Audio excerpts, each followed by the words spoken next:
Coming up today on Locked On at Texas Tech, the Red Raiders secure the saddle, the president pets the possum. Next on Locked On Texas Tech. You are Locked On Texas Tech, your daily podcast on the Texas Tech Red Raiders. Part of the Locked On Podcast Network, your team every day. We're going to start this thing off right. Raider!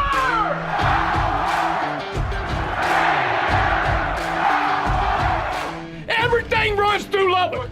Great to be with you again on Locked On Texas Tech on the Locked On Podcast Network. And thanks as always to those making us their first listen on YouTube or anywhere you get podcasts. Today's episode brought to you by Gametime. Download the Gametime app, create an account, and use our code LOCKEDONCollege for $20 off your first purchase. With the only Chris Level, I'm Casey Cowan. Chris, great to see you once again, my man. What day is it?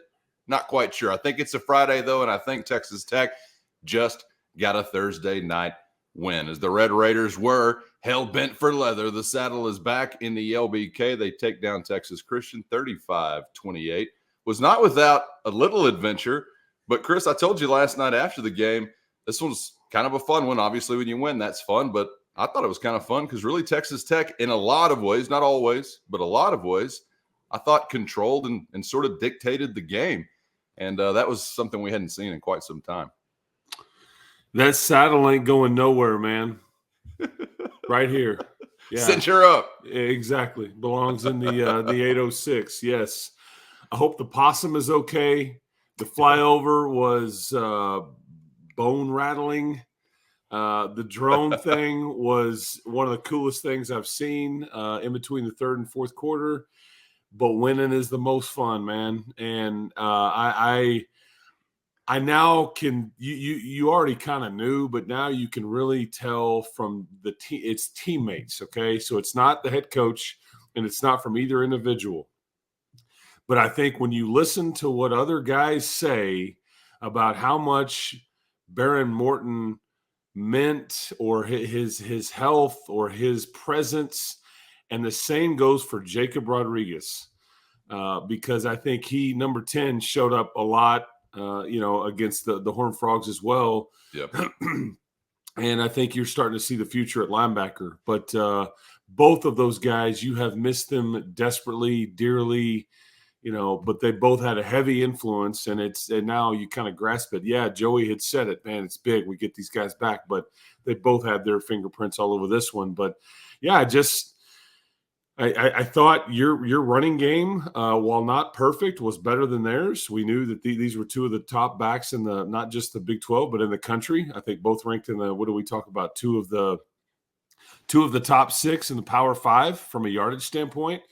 Tahj had a better night than Imani Bailey, and I thought credit to your defensive line, credit to your offensive line. Again, it wasn't perfect. I think Tahj took some negative plays for the first time that I've seen him in a long time, because that's the one thing he has not done is take a 2-yard loss or a 1-yard loss or no gain type stuff, even on a fourth and 1, I guess it was. But and then Behren was just super efficient, and I thought you saw him get, still not where his arm wants to be, but he was accurate, he was efficient, he never put his team in harm's way.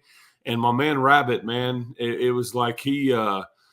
I think McGuire said today, he's like, dude, you dropping those. That's why you play defense, man. But then he totally redeems himself.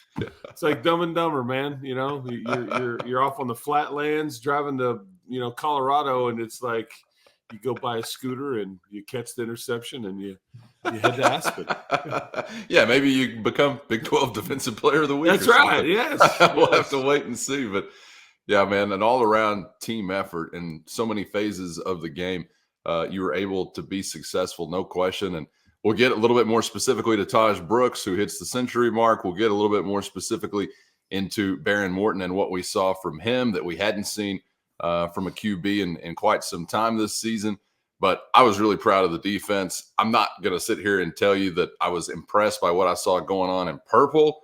I don't know what happened to the national runners-up, but that was a poor impersonation that we saw on the east sideline there. But the defense, Chris, I thought really did a well of a job. And outside of, what was, again, in my old school traditional football opinion, an ill-advised 4th down attempt where you put the defense backs against the wall a little bit. Outside of that, I really felt like it was one of the better defensive days of the season. And this has been after some really tough statistical days for that defense. So I was happy for Coach DeRuyter's group. Yeah, still need to, I think, because I think that the one thing that made you nervous was that, because keep in mind, I think that this is a bit sobering, but I think TCU had the ball 5 times in the second half and scored touchdowns on 3 of them.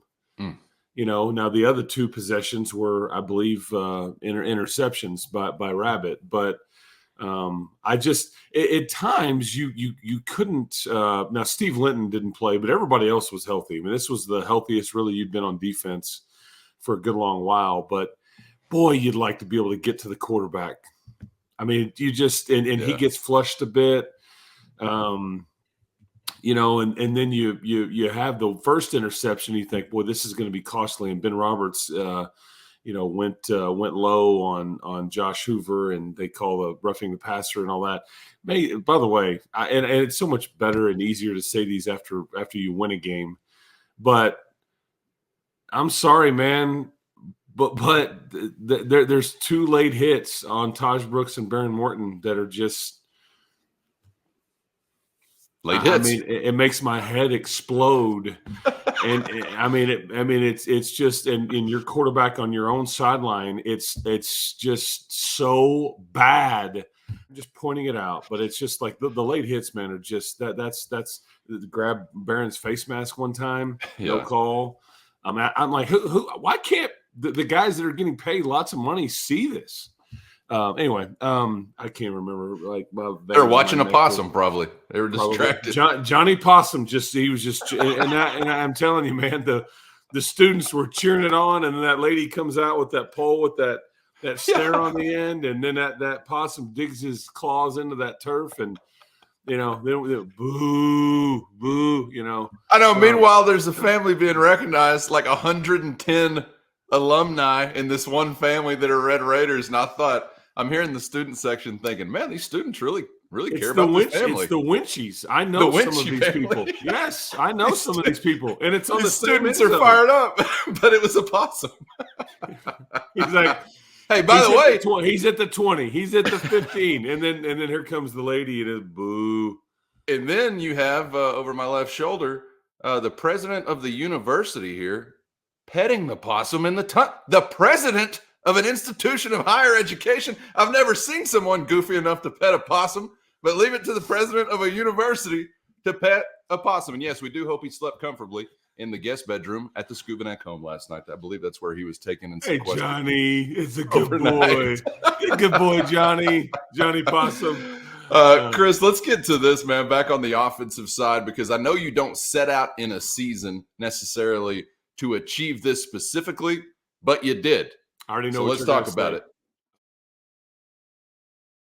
First, today's episode brought to you by Gametime, and you shouldn't have to sweat it out when buying tickets to your favorite events, and with Gametime, you won't, because it's always a breeze using the Gametime app, where you're going to find killer last-minute deals, views from every seat, and their lowest price guarantee. Gametime has deals on tickets right up to the start of the event and even an hour after it begins, which means Gametime is the place to find last-minute seats for any event. The fastest, easiest way to buy tickets, and not just fast, but it's also secure and simple to use when you download the Gametime app. So take the guesswork out of buying tickets with Gametime by downloading the Gametime app, creating an account, and then use our code LOCKEDONCollege for $20 off your first purchase. That's Locked On College, LOCKEDONCOLLEGE. Locked On College for $20 off your first purchase. Terms apply. Again, create an account and use our promo code Locked On College for $20 off. Download the Gametime app today for last-minute tickets at the lowest price, guaranteed. Let's get to this, man, back on the offensive side, because I know you don't set out in a season necessarily to achieve this specifically, but you did. I already know. So let's talk about it. Tahj Brooks over the 1,000-yard mark. And I'm just so happy for him as an individual. I'm happy for what it's done for Texas Tech as a team, obviously. But as Kenny Perry said on Twitter, his running backs coach, he deserves everything he's going to get, man. And happy to see that achievement for him. Yeah, well, he's such a good human, and I think he deserves this. You're right. I think you nailed it. I don't know if that would have been anybody's necessarily goal, but what I'll say this about Kenny Perry: he tried to tell everybody in August what this young man was capable of. I wasn't certain that you would major in this, but Zach Kittley stuck with the run last night, and even though it wasn't perfect at times, I think you pop a cup for every banging your head against the wall. Tahj Brooks popped a few too. I thought the one on, I think it was 3rd and 18, and he picked up 17 yards was one of a really fun run. There was one in the second half that kind of flipped the field a little bit for you, but yeah, Tahj, because Cameron Valdez comes in, and it's just there's a little juice there, but the tackler gets up off of him too slow. He kicks him 15-yard personal foul, unsportsmanlike conduct penalty or whatever.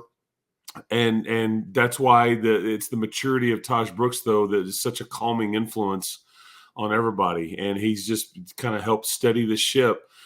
And Tahj should really benefit from a much healthier Behren Morton now, because it should. Yeah. It was the epitome of balance last night, and that's what allows Tahj to do his thing. Is when there's the threat, you can't just load it up and say, we're not doing this. But I just was very happy for and Joey made a big deal with the team about Tahj, and I think Tahj, in typical Tahj fashion, he basically just after the team was addressed by the head coach, Tahj just basically started thinking the offensive line, but the young man deserves a lot of credit. And I hope that he's playing his way into a Sunday situation here pretty soon.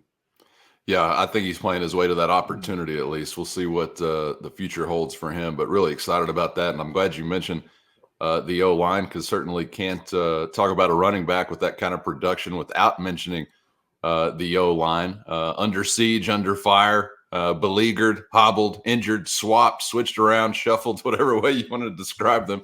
Been another interesting season up front offensively, but we did have that swap to consider, Chris. And what did you make of what we saw of the offensive line last night, and one that still, again, is without a starter in Cole Spencer? What'd you think about their effort? Yeah, Cole Spencer, he was still on a scooter with a cast on his foot and all that on the sideline last night. But I Rusty Stats played right guard for Hamby and for Zach Kittley the early part of the season that they were there, and then the center got hurt, and then Rusty moved over there, and then that's how he finished up. So they had seen him at right guard before, and he's got a weird injury too. It's kind of gross, but I think that it happens to centers a lot. You snap the ball and then you go up and engage. And I think what happened is that elbow of his, it went the wrong way, where it's supposed to move this way. It kind of, I can't really do it, because I don't want that to happen. So he's got this bionic arm brace on, like a Marvel character, from his shoulder all the way down to his wrist, trying to protect that elbow. But it allows him to play right guard. And I mean, we didn't have any issues with the snaps last night, did we? Not that I noticed. Dennis Wilburn was, I thought, on point, as he was all year. And I thought that was just good. Like I said, I don't know if the O-line issues were necessarily just perfect, but I thought they gave you enough, and that's a pretty good TCU defensive front. What's fascinating about TCU is they give up fewer yards on defense this year than they did last. They also are gaining more yards per game this year than last, but they're 4-5 right now, whereas last year they were 9-0. And it's just yards can be empty. I get it, but that it comes down to turnovers and all those things. But the personnel for TCU, in that 3-3-5, they got Johnny Hodges back, their best defensive, I think, player. He'd missed 4 or 5 games. So I think the defensive, front seven for TCU is pretty good. And I think you have to credit Texas Tech's O-line for sure. Man, it was a lot of fun to watch. Talking about that physicality, that black and blue. We talked about the return of the running backs to a degree, and we saw at least one live up to some of that billing. Again, credit also what Texas Tech was able to do defensively when it comes to the other one. As far as what we saw elsewhere offensively, Chris, we've already mentioned the quarterback position, of course, but some things that stuck out to me, clearly Behren Morton's ability to make some plays down the field. And I know some of that came with some help from his targets, his pass catchers making some plays also. So I want to credit those guys. But seeing some chunk plays of 25, 30, 39, 44 through the air, that 44, the bomb to McCray, I'm just thinking, I don't know if you have another quarterback that does. Even a healthy Tyler Shuck doesn't really strike me as the kind of guy that's doing that. And I know that Morton, I doubt he's at 100%. I don't know what his number is, but either way, it was terrific to see that back in the mix as a part of the offense's capability. I don't know if that's a game plan or if it was just there, but I don't feel like I've seen that much this year, and that was certainly a sight for sore eyes, some of those chunk plays. Explosives. It's just like there's a couple of things about football that when you get the explosives, the chunk plays, the large gains, when you take care of the football and you take it away from the other team on occasion, it's amazing how much easier the game gets. And last night wasn't exactly easy by any means, but when you don't give them the ball and you take it a few times, but also when you kind of flip the field with a long run, or when you're in your own end of the end zone, like your own end right there, and you throw it to X White, and then it's like 40 yards later, he's like, he gone. And I got a habit of that, by the way, making plays. Number 14. He's the yak mob. Yeah, man. That's what Joey McGuire calls him. The yards after catch, the well yak earned. mob. And they have stated this multiple times, but that they are going to start manufacturing touches for him. If anything, just because he's the hardest guy on, I would say, even this may be blasphemy to suggest this, I think he's harder to tackle in the open field than Tahj Brooks is. He's special. I mean, it's like, and I think the numbers prove it. He's got a very large yards after contact, especially for a wideout. But I think he's usually gets the ball in more space. But if it's not Tahj that's the toughest guy to tackle, it's definitely X White. But yeah, I think that he's starting to, because what do you have, 60 yards after the catch last night? I think so. And that's a good game in and of itself. So because that was the thing last year, and we've talked about this some this year. It's like too many times you catch it, you go down. There's 60 hidden yards right there after the catch that he's able to gain, and that's what this thing has been missing a lot of. But yeah, I mean, I thought Coy Aiken had a couple of nice catches, but you won't find a better. I've gotten to know him a bit. You won't find a better kid that is more excited to be here playing for Tech and in Lubbock, Texas than Dre McCray. He is humble. He hasn't been just wildly frustrated to where he's going to, just because he hasn't been involved as much as he would like. I mean, I talked to him this week, and it's like, I will do whatever I can to help this team win. Whatever they ask of me, on and on. And it's like, and he acts this way too. That he doesn't just say this. But I was thrilled that he got to make a big play there, and good for Behren. Because if you remember that play, I think Tahj and Behren kind of bump into each other in the backfield. It was mistimed. I think somebody went the wrong way, but anyways, and then he just launches that right down the middle of the field, and a little bit underthrown. It made me nervous, but he caught it and touchdown. Yeah, it was. You got the bump with the running back, and then you've got somebody bearing down on him. Don't pardon that pun. He didn't even have a big warm up, and he still made the throw that he did. That was kind of a wild play to see come together. I don't know what went down in the backfield that wasn't supposed to go down, but Calvin, went down in the book as a touchdown. You know what else I want to gloss over? And I thought this was big at the time. First, today's episode brought to you by PrizePicks, the most exciting way to test your skills and play daily fantasy sports, and a great way to add juice to any game, anytime. And if you've got the game, you can turn $10 into $250 with just a few taps. Easy gameplay, quick withdrawals, and a giant selection of players, projections, and stat categories are just part of what makes PrizePicks the #1 daily fantasy sports app. So go to prizepicks.com/lockedoncollege. That's prizepicks.com/lockedoncollege and use our code LOCKEDONCollege for a first deposit match up to $100. Again, right now, PrizePicks is going to match your first deposit up to $100 with the promo code LOCKEDONCollege at prizepicks.com/lockedoncollege. Daily fantasy sports made easy. You know what else I want to gloss over? And I thought this was big at the time. How about our man Gino Garcia? 55 yards. I mean, it would have been good he would have broken Garabay's record. He bombed that thing, and I wasn't even sure they were going to even attempt it. Right. Because I'm like, if you miss it, there's enough time left in the half. You know, you sometimes those can get blocked, and it's like, what have we done? And no, man, snap, hold, kick, all money. And I think you look up now, and I don't believe in the jinx from this standpoint, but the kid's made 7 in a row.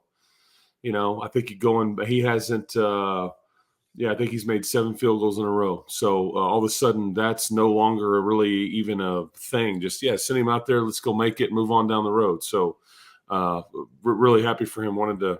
Because I was actually at the Womble earlier in the week watching a basketball practice, and Austin McNamara and Gino Garcia come in the back door.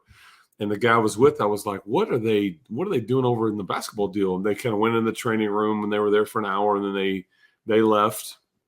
And so I found out they go over there and do cryotherapy once a week, which you stand in that one tank, and it it's supposed to be good it's like the cold tub, but I think it's a little bit different. But anyways, it clearly works, man. My man Gino and Austin, man, 2 of the best specialists in the Big 12. Yeah, I saw McNamara hitting the field before that play, and it was just one of the numbers I happened to catch. And I thought, okay, this makes sense. Maybe they're going to boot it and whatever. And then I'm thinking, okay, wait, he's holding. There's a kicker out there too. There's a field goal kicker out there too. I don't know if you were close enough to really see, or if you talked with anybody after the game about that, but how did that decision come to be? Was there some like Gino debate club happening? Like, yeah, I can do it. Let me do it. Was there any back and forth at all? Or because of his recent success, were they feeling okay about it? I think he was within the distance, like right there on the fringe. I think there was no, the wind had calmed down, I think, by that time of the night. Because they were worried about the wind, because if so, that drone show that they were doing in between third and fourth quarter was not going to be allowed to go on if there was just I forgot what the wind, if it triggers it, but anyway, the wind wasn't a factor. He did kick into it as well. I mean, it wasn't dead. Absolutely. Because I was looking at the flags on the crane right after, and he was kicking into it, whatever it was. Yep. And it would have been, I don't know, I'm going to guess here 5 to 10, but it wasn't nothing. You're right. Sure. But I think it had died down enough to where they were like, let's do this. So but I do think that there was somewhat of a debate. What do we want to do here? Because I think for all the things that we just discussed, because I think it could have been a disaster, but the big payoff. And I thought it gave you some momentum in the locker room, to which is so strange because you're like 20-7, and then you look up and it's like I'm sitting there and it's 21-20, and you're like, this just can't happen. Like, please don't let this happen. The Rangers just won the World Series. They've saved the possum. Please let the Red Raiders, figure this thing out, right? I mean, like, we're on a roll here, people, you got it turned, because then all of a sudden you look up and it was 35 to 21. You get a touchdown win and you got 6 points from your kicker. You want to act like that wasn't big, go on and do your thing, but that was as big as anything you got. And shout out to Gino Garcia for the year that he has had, semi-quietly, but got a little louder last night with some of what he was able to provide for his team. And before we're out of here, Chris, speaking of what was provided for the team, I just want to give a shout out to the natives, to the Red Raider faithful. Thursday night, 3-5 team. Probably excited to beat Texas Christian, but still, Thursday night, 3-5 team. Don't know what I anticipated. I thought it was a great environment, and I was even a little surprised by maybe what I thought butts and seats might be. But I was impressed, man, that Tech was sticking by their team after a rough first half plus some, and then a Thursday night kickoff. I don't know what it felt like on the field, but I thought it was a nice environment for the Red Raiders. Yeah, we were talking about that in the broadcast, like about 5:15, and going, "Whoo, man, maybe these Ranger students are still out celebrating the Tech students are still celebrating the Rangers win." Sorry, a dyslexic moment there. But I'm like, man, maybe they're just hung over. I don't know, but I thought, rush hour traffic. But bottom line, it was late arriving, but I could not agree more. I thought Texas Tech had a lot of elements to the game too that added to, it's the lights, it's like the flyover that you constantly have, the drones. I thought the music stuff has been better, but it seems like the fans have just a lot more to be excited about, and it makes it feel so much more juiced up. But yes, the Texas Tech fans did show up, the students specifically, because that's what's going to make that kind of crowd. And this is why I said what I said about the schedule matrix. But see, these games right here, they matter more than most of these other ones, man. I just don't know if you show up juiced up, ready to like tailgate till all hours and all that when Central Florida shows up. And it's not a knock on the Knights or anything, but you've beaten Baylor, you've beaten Houston, and you've beaten TCU this year. And those games, those close proximity games, those are a lot more fun to win.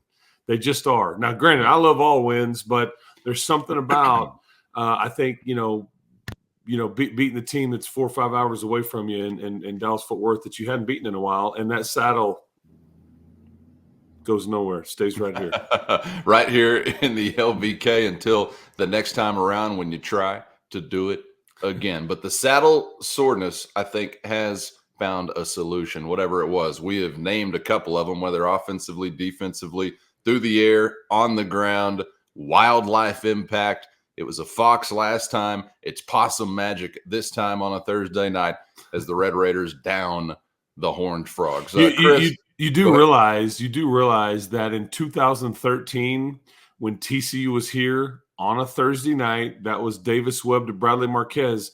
You know what ran on the field that year? I do. A fox. What is it with these Thursday games and animals, man? It's like we're running a zoo out here.